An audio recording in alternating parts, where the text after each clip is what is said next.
Así está lentísimo, lentísimo, lentísimo. Ya, entonces vamos a hacer antipsicóticos.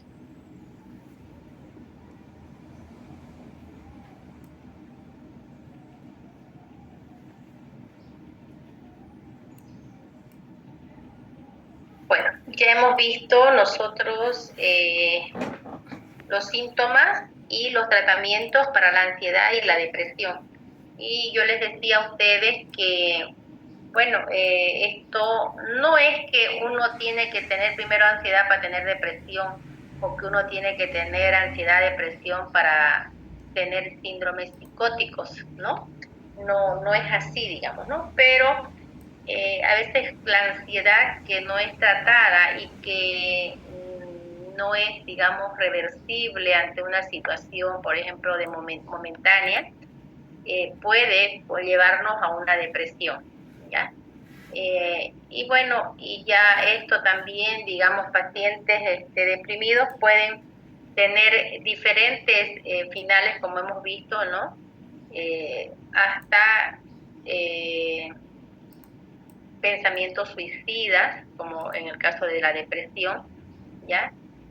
Y en el caso ya de los pacientes psicóticos, ya es un descontrol total, digamos, de, eh, de, la, de la actitud, digamos, de cada persona.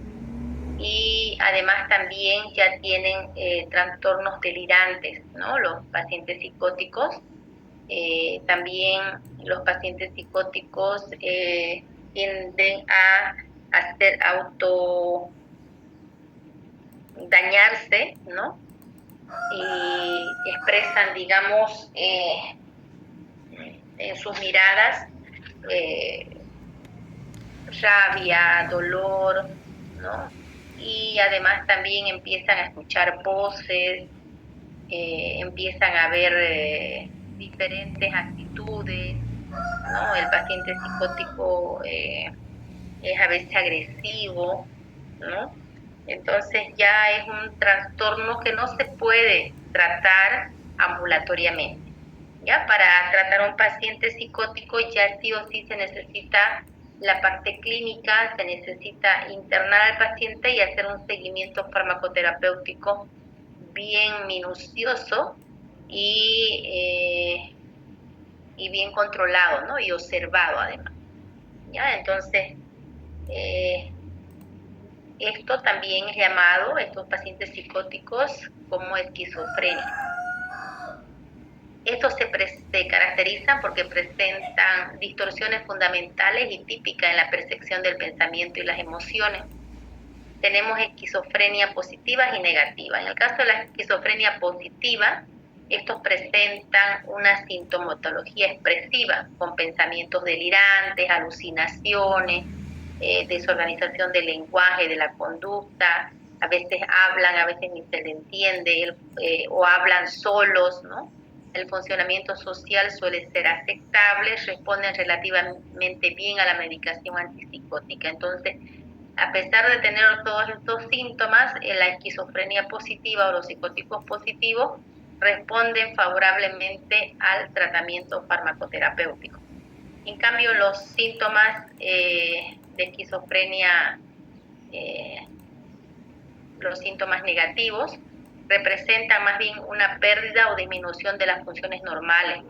Ahí empieza a haber pobreza de expresión lingüística, pérdida de socialización, no quieren estar en contacto con las personas, embotamiento de las emociones, dificultad para extraer satisfacción de las situaciones objetivas agradables, o sea, ya ellos no sienten placer de compartir una fiesta, ¿no? De compartir un almuerzo familiar, un cumpleaños. El conjunto de estos síntomas suele ser más rebelde al tratamiento con los neurolépticos habituales.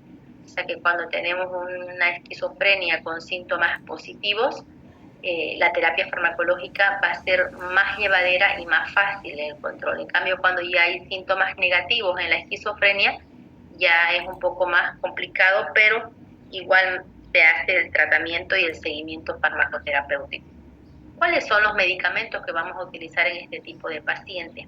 Tenemos antipsicóticos típicos, ahí tenemos por ejemplo la clorpromazina, el haloperidol, el droperidol, la losapina, la clozapina, ¿no? Que estos lo que hacen es bloquear todos los subtipos de receptores dopaminérgicos, pero la máxima afinidad se expresa en general con el grupo formado por los subtipos de receptores D2, D3 y D4, especialmente por los receptores D2, ¿no?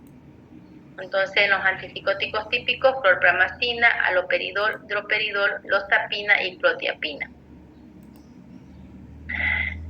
Luego,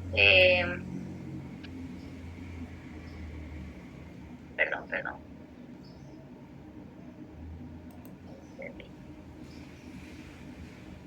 Tenemos los antipsicóticos atípicos, los antipsicóticos atípicos, dentro de ellos tenemos la clozapina, la olanzapina, la quetiapina. Creo que alguien quiere entrar.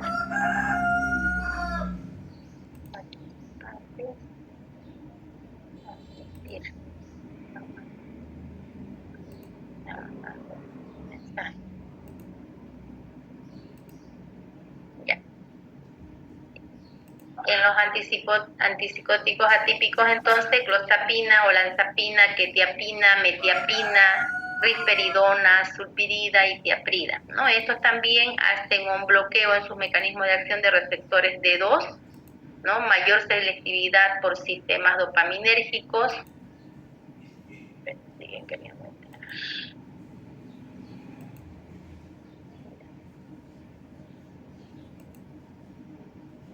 Esto explica que provoquen menos catalexia y menos extrapiramidalismo y se amplíe el número y tipo de receptores, como es el caso del bloqueo de los receptores D4, ¿no? Especialmente para la clozapina y para la olanzapina, ¿no? Hay un bloqueo de receptores 5-HT2 para la clozapina, olanzapina y para la risperidona.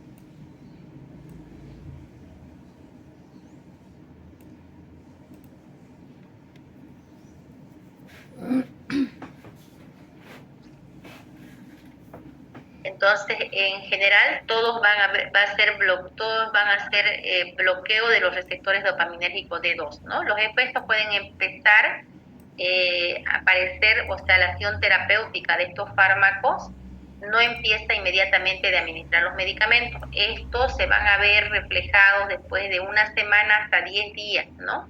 Pero el efecto completo ya en estos pacientes puede manifestarse después de un mes de tratamiento, de 4 a 5 semanas. Cuando ya el paciente ha alcanzado la mejoría después de 9, 10 meses de tratamiento, o más a veces, ¿no? Más de años, el retiro de la medicación de estos pacientes debe ser de forma gradual y además bajo supervisión médica, ¿no? Entonces no se puede cortar de golpe, digamos, las concentraciones, se tiene que ir graduando de forma escalonada hasta llegar a suspender el total de la medicación. ¿Cuál es la acción farmacológica de estos antipsicóticos? La acción antipsicótica se instaura cuando la actividad dopaminérgica disminuye definitivamente tanto por bloqueo proxináptico de los receptores en las áreas de proyección dopaminérgica como por el silencio de las neuronas. Esto debido a que hay un bloqueo por despolarización tanto a nivel cortical como a la altura del sistema límbico. La acción en el estriado, sin embargo, no parece que contribuya a la acción terapéutica y sí, en cambio, a la iatrogenia extrapiramidal aguda y crónica. Esto es una discinesia tardía y también a la catalasia. ¿Cuáles son los efectos neurolécticos que tiene esto? Constituyen la base para la neuroleptoanestesia. Su acción también tienen acción antiemética por depresión de la zona del gatillo, del área postrema a grandes dosis, deprimen el centro del vómito. También es otra acción que tienen estos fármacos. Puede modificar la respiración cuando se administran vía parenteral, haciéndola más lenta y profunda, aumenta la secreción y liberación de la prolactina, tanto por inhibir la vía dopaminérgica o bloqueo de los receptores D2, que controla la secreción hipotálamo, del factor inhibidor de prolactina. Hay una amenorrea, puede llegar a reducir la secreción de la gonadotrofina, llegan a inhibir la secreción de hormona del crecimiento. El tratamiento crónico provoca un incremento en los niveles de opioides, puede aumentar la secreción de la hormona antidiurética, puede bloquear los receptores de localización periférica. Alguien me está rayando la pizarra, la pantalla, no sé por qué. Reacciones adversas, sedación y bloqueo vegetativo. En las reacciones adversas puede presentarse por sobredosificación, puede empezar el paciente a tener temblores, ¿no? Salivación, rigidez, esto muy parecido al parkinsonismo, o sea, pacientes como Parkinson, ¿no? Pero no es que son Parkinson, no es que es una patología, digamos, que el paciente tenga parkinsonismo, sino que se refleja mucho en esta patología, digamos, los síntomas que puedan venir o las reacciones adversas que puedan venir con el uso de los antipsicóticos. También puede venir movimientos discinéticos y ecasfixia, que es la incapacidad para mantenerse quieto, ¿no? Acompañado por una intranquilidad a nivel corporal. El parkinsonismo responde bien a la terapia anticolinérgica, otros aparecen en el curso de tratamiento crónico, la discinepsia tardía, que son los movimientos involuntarios, ¿no? Otras reacciones, puede venir hipotensión postural, reacciones alérgicas, dérmicas y pigmentarias, especialmente con el uso de la clorpromazepina, puede desarrollar histericia, ¿no? O algún problema de rash cutáneo como carácter alérgico, reacciones alérgicas en forma de fotosensibilidad. También otra de las reacciones adversas puede ser el aumento de peso, de impotencia, disminución de líbido, pérdida de eyaculación, ginecomastia con galastorrea o sin ella, amenorrea, puede haber en las mujeres irregularidades menstruales. Y por último, las indicaciones de estos fármacos, una vez que hemos visto los efectos adversos, pueden ser utilizados, como hemos dicho, en pacientes que tengan esquizofrenia, ¿no? En pacientes que también sufran demencias y estados de agitación, otras aplicaciones psiquiátricas en los estados de manía y en algunas formas depresivas, son necesarios los antidepresivos y también los antimaníacos. Otras aplicaciones no psiquiátricas como discinexias, náuseas, vómitos para la neuroacnectesia, como hemos visto a las acciones farmacológicas, ¿no? Entonces, eso sería en cuanto a antipsicóticos.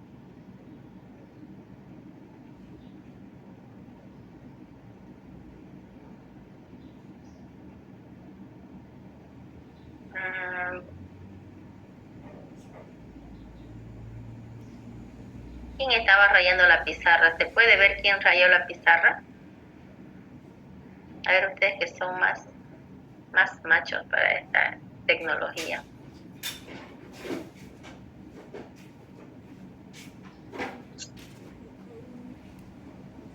Voy a hacer mis averiguaciones. Entonces, con eso terminaríamos. Ya hemos hecho ansiolíticos, antidepresivos y antipsicóticos. Solamente en los antipsicóticos tenemos dos grupos. Ya hemos visto que actúan sobre receptores mayormente D2, ¿no? D3 y D4, pero mayormente sobre receptores D2, ¿no? Y son característicos de utilización para esquizofrenia, y no olvidarse que los tratamientos de estos pacientes, cuando estemos recomendando o dispensando estos fármacos, indicarle que no se desespere, que recién la acción farmacológica va a alcanzar después de 7 a 10 días de tratamiento, ¿no? E incluso, digamos, ver al paciente ya controlado con esta esquizofrenia que presenta el paciente, con estos síntomas, lo vamos a ver incluso después de un mes de tratamiento, ¿no? Después de 4 o 5 semanas.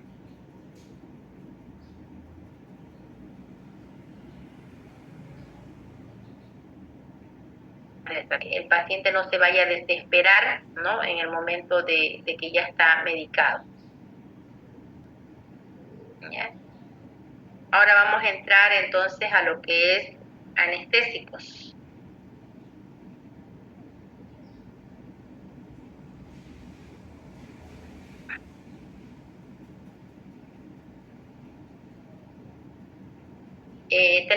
En los anestésicos tenemos anestésicos generales y anestésicos locales, ¿ya? Vamos a ver primero los anestésicos locales. Perdón. En los anestésicos locales son compuestos que van a ir a bloquear de manera reversible la conducción nerviosa en cualquier parte del sistema nervioso a la que se aplica, ¿no? Mayormente estos anestésicos locales son utilizados en enfermería, en situaciones, digamos, que son cirugías menores, ¿ya? Y no necesitan, pues, el paciente solamente anestesiar, como su mismo nombre lo dice, de forma localizada, ¿no? Por eso son anestésicos locales. Van a ir a bloquear de manera reversible, o sea, pasa la acción de la anestesia y vuelve a su estado normal la conducción nerviosa. Muchos utilizan también para extracción de cuerpos extraños, extracción de uñero, ¿no? Etcétera, etcétera. ¿Cuál es su mecanismo de acción de estos anestésicos locales? Van a ir a bloquear los canales de sodio dependiente del voltaje a través de la membrana en respuesta a una despolarización nerviosa. ¿Cómo lo vamos a clasificar a esto? ¿Cómo están clasificados? Perdón. La clasificación se lo hace de acuerdo a su potencia que tenga en la acción, ¿no? Y duración del tiempo que vaya a utilizarse en los pacientes. Tenemos de potencia baja y duración corta y tenemos la procaína y la cloroprocaína, que ya no lo tenemos con registro sanitario. En la potencia y duración intermedia, estos son los más utilizados. Aquí tenemos, por ejemplo, mepivacaína, prilocaína, lidocaína, articaína. Aquí, por ejemplo, en la parte odontológica utilizan mucho la lidocaína, la mepivacaína y la articaína, ¿ya? Para hacer tratamientos, por ejemplo, de cirugías, los odontólogos utilizan bastante la articaína, a pesar de que su tiempo de duración, digamos, en el paciente es corta, pero su acción es rápida. O sea, usted va a extraer un tercer molar, por ejemplo, ¿no? Que no son cirugías, dependiendo de la panorámica que pidan, de la radiografía panorámica que pida el odontólogo. Ahí mayormente, si no es de cirugías muy largas, colocan articaína, ¿no? O también la mepivacaína. Entonces, articaína, mepivacaína y lidocaína son las que utilizan los de odontología. Ya, anótense ahí eso, de potencia y duración intermedia, o sea, no es tan baja ni tampoco larga, digamos, ¿no? Pero utilizan mepivacaína, lidocaína y articaína. Y más utilizan para cirugías la articaína. Ya para alguna restauración de alguna piecita dentaria utilizan la lidocaína, ¿no? Que esta también, la lidocaína, es la que se utiliza también en cirugías menores, ¿no? En 2 puntadas, 1 puntito, 2 puntitos, 3 puntitos, superficial, ¿no? Entonces ahí se puede utilizar también la lidocaína. Para extracción de uñeros también utilizan la lidocaína en enfermería. Esta lidocaína viene al 2%.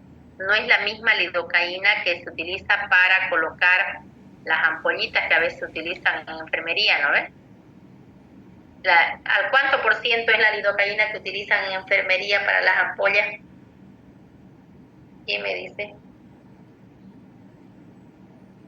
¿Están acá o no están? Juventud. Se han perdido ustedes, ¿no hay? Estamos, doctora. Ya.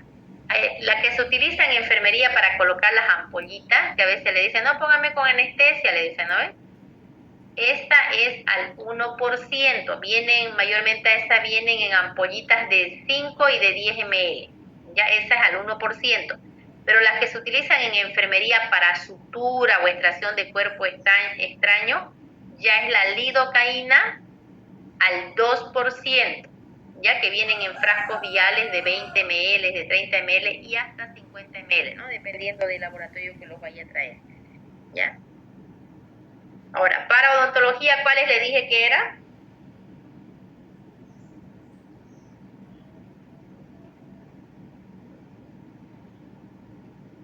¿Cuál dije que era para odontología?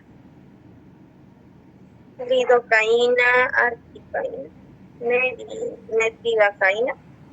Muy bien, mepivacaína, lidocaína y articaína, ¿ya?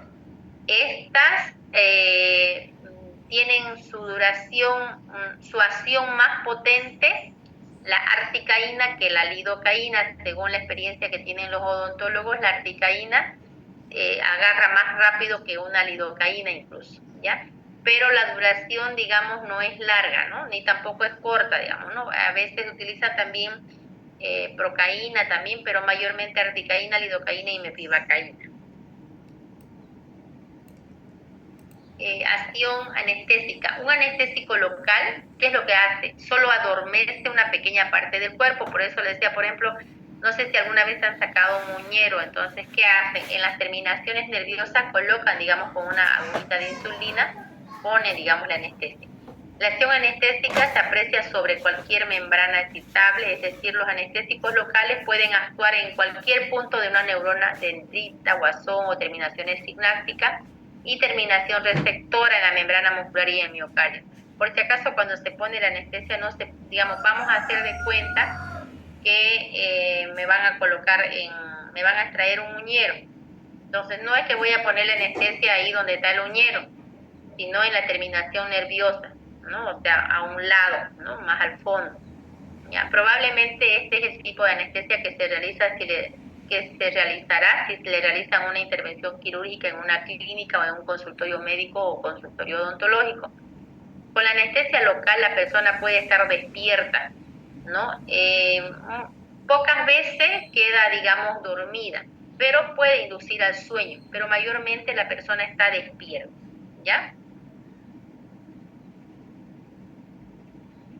Las reacciones adversas que puede ocasionar estas anestesias locales: secuencia temporal en función a la dosis creciente, entumecimiento perioral y lingual, aturdimiento y acúfenos, inquietud, verborrea, dificultad para pronunciar palabras.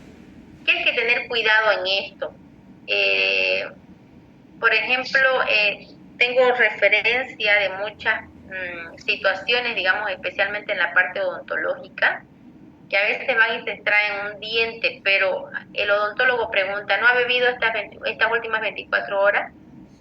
No, dice, ¿no? Entonces, en estas pacientes que están alcoholizadas o que tienen todavía alcohol en la sangre, cuesta un poco más que agarre la anestesia.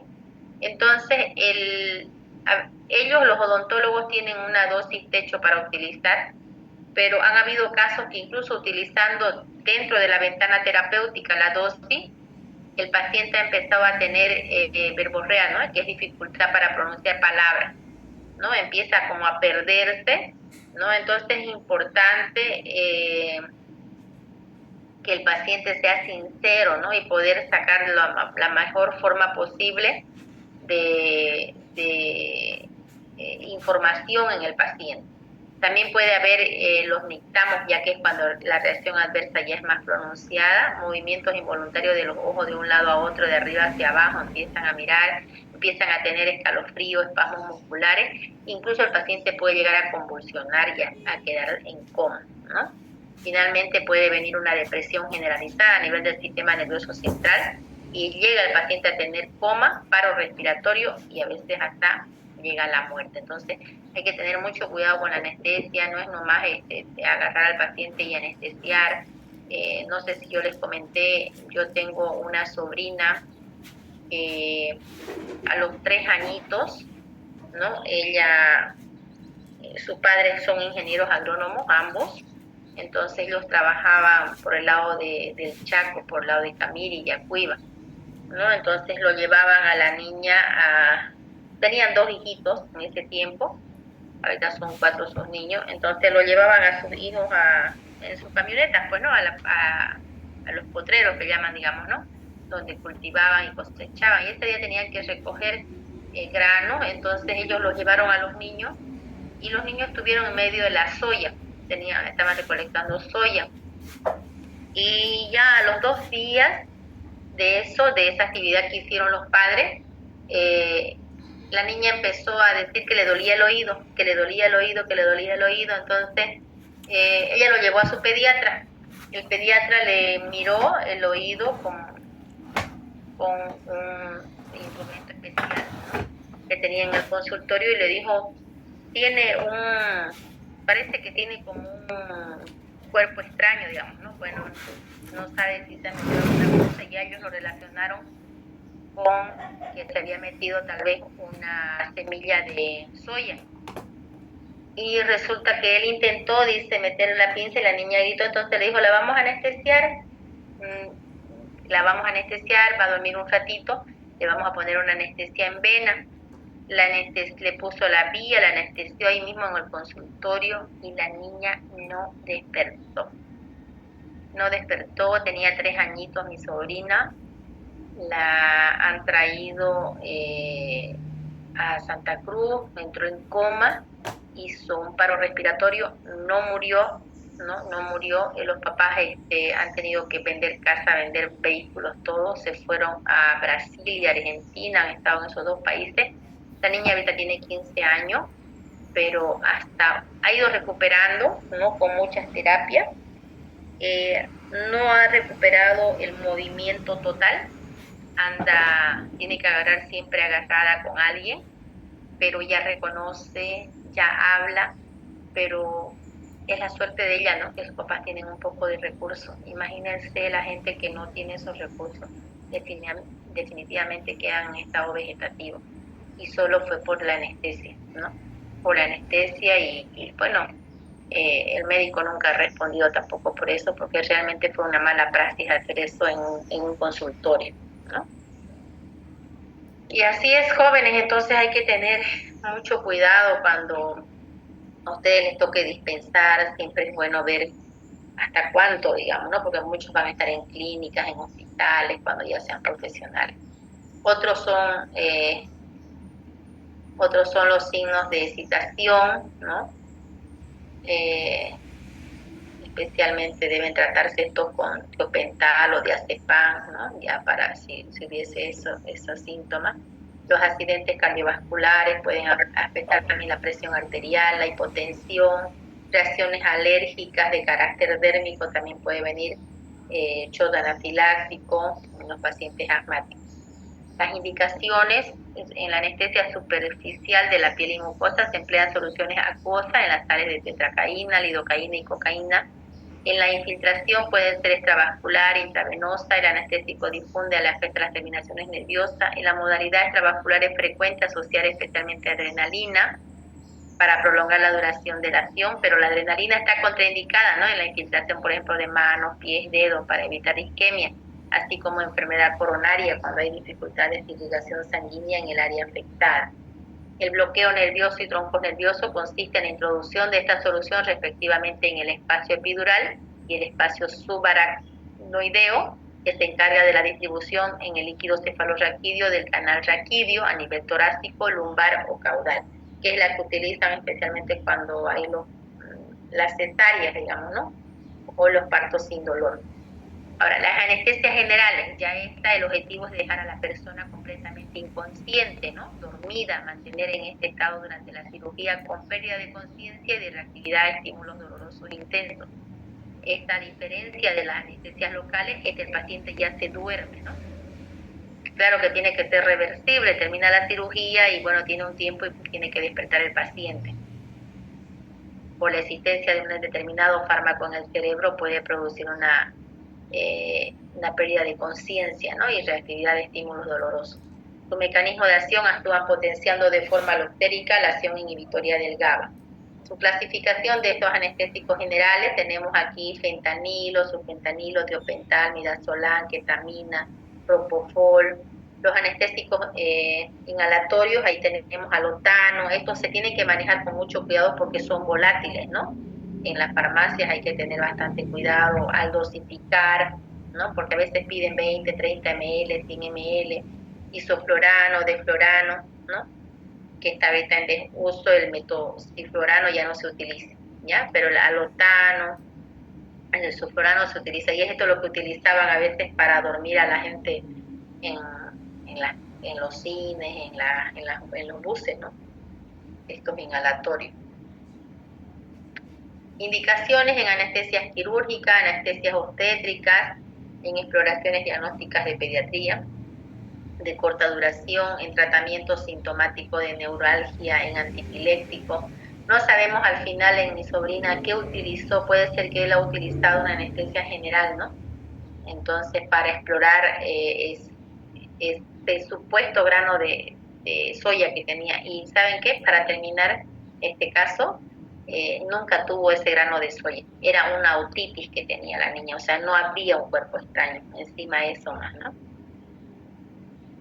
También está indicado estos anestésicos generales en pacientes antiepilépticos, ¿no? Pacientes epilépticos. Su acción farmacológica, depresión selectiva del sistema nervioso, estimulan y luego disminuye el tono simpático. En suspensión momentánea de la respiración también puede ocasionar una de sus acciones farmacológicas. Puede provocar hipotensión o hipertensión también. Puede haber hiperglicemia, relajación de la musculatura esquelética, hipotermia por depresión de los mecanismos reguladores. Por eso es que cuando salen de la cirugía los pacientes empiezan a sentir frío, ¿no ves? Siempre salen con colchita, entonces porque empiezan a temblar, ¿ya? Es debido a su acción farmacológica que tienen estos anestésicos. Las